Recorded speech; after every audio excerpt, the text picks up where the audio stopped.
Check out our giveaway at the end of the video. This is a great one.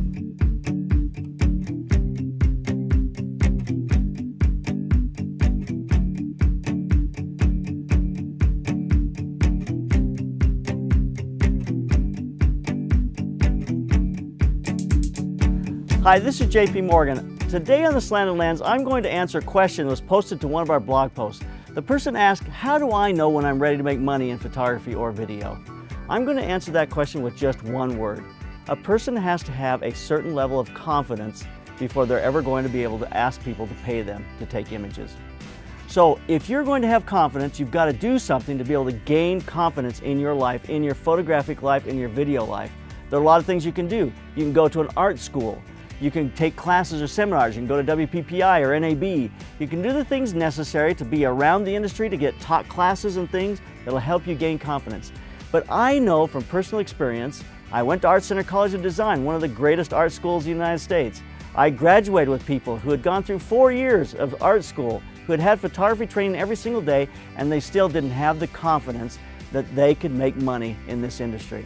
So here are 8 ways that you can gain the confidence so you can start shooting in the industry. It's not as difficult as you think.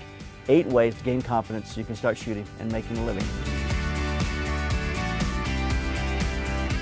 Number 1, you're going to need a certain amount of equipment. You're going to need a camera and a lens. That's it. You're going to need a camera and a lens.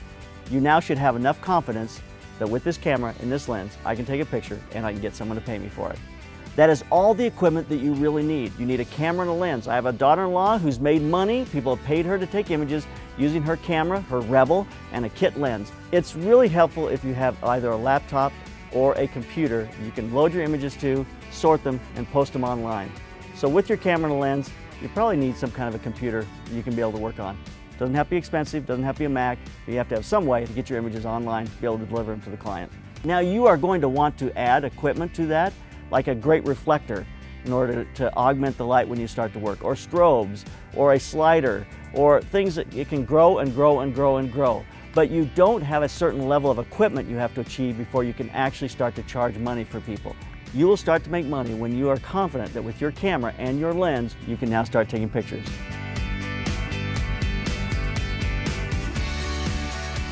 Number 2, you've got your camera and your lens, you're now going to start to shoot. If you want to photograph children and do portraits, then you start taking pictures of your kids, your friends' kids, your relatives, as many kids as you possibly can. As you start to do this, you're going to get a body of work. Now remember, this is a journey, it's not a destination. You want to take as many pictures as you can, and each time you do more and more pictures, they're going to get better and better. You're going to shoot on an entry level for people around you. Your friends, your family, a guy you met at work, somebody who's at church. You're going to take these people around you and you're going to start to photograph the things that they need photographed. You're going to do it for free in the beginning, and then you're going to move that into getting them to pay you. That's an entry-level point in the market. You're not going to call art directors with a portfolio of 8 images you just scraped up over the weekend and get a job. You're going to have to go after people that are on your level. For me, I started taking pictures for a guy who had a small design business that he ran out of his house. I took pictures of mufflers on white seamless for years, but I had to pay the bills. And so that was my beginning place. I had the confidence, I could shoot these small little images for him. That gave me more confidence to shoot larger images, bigger setups, people and cars, and eventually that just grew. You've got to start with people you know, so introduce yourself around. Number 3 is you need a portfolio. Take these images you've been doing of your children and your friends' kids and put them all into one body of work online. Go to Squarespace and start a template portfolio that is very simple but looks really effective. Get a nice logo for yourself on there and your images, and you've got a portfolio now with the images you've been taking.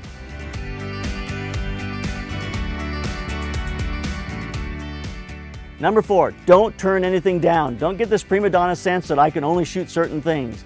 A famous comedian that I photographed time and time again through the 80s and 90s, had many Showtime specials, told me that the biggest mistake she ever made was that every sitcom she was ever offered she turned down because she didn't think it was good enough. In the end, she never did a sitcom.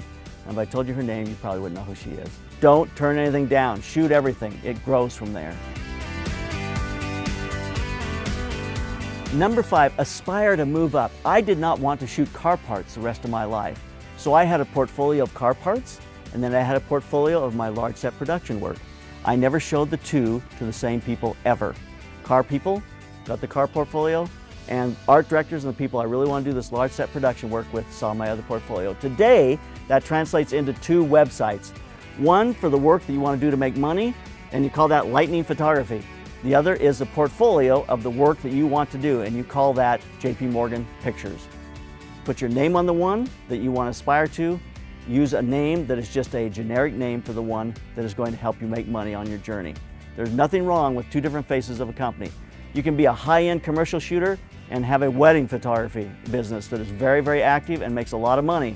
And there's no reason you can't have those 2 things, 2 different names, 2 different places, the 2 worlds never meet.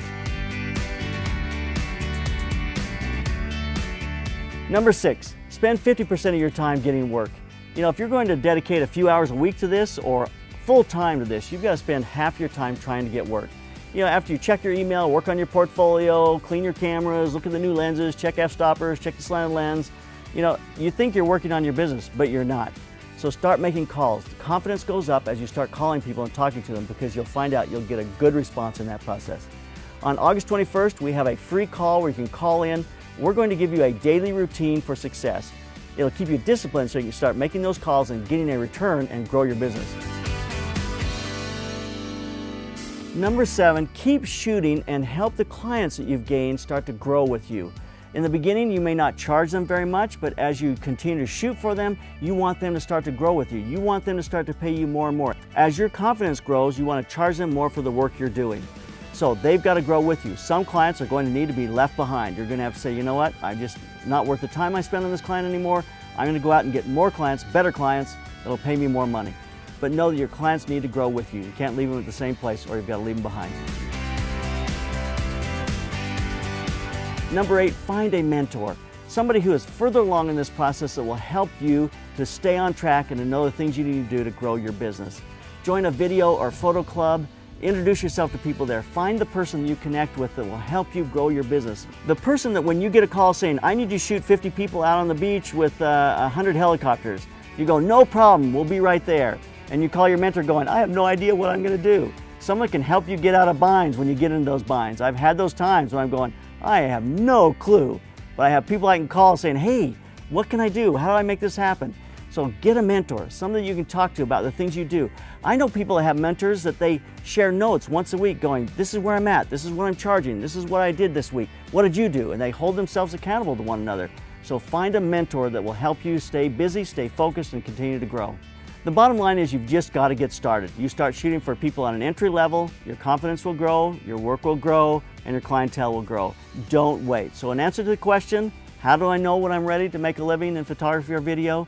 You're ready. Start today. Do not wait. I promise you, you have the ability to do this. You've learned enough, you have enough experience, you've got enough equipment. It's just time to start doing it. So get out there and get started. On September 3rd, we're going to start the Slanted Lens coaching class. You know, we truly are going to give you, in a 16-week course where you call in once a week, we're going to give you all the things that you need to set up your business, to know what things you need to do to grow your business, to understand social media, to understand marketing, to understand a daily routine, to be able to make your business grow. I promise you, join our business coaching class, and by January 1, you'll be making a living in this industry.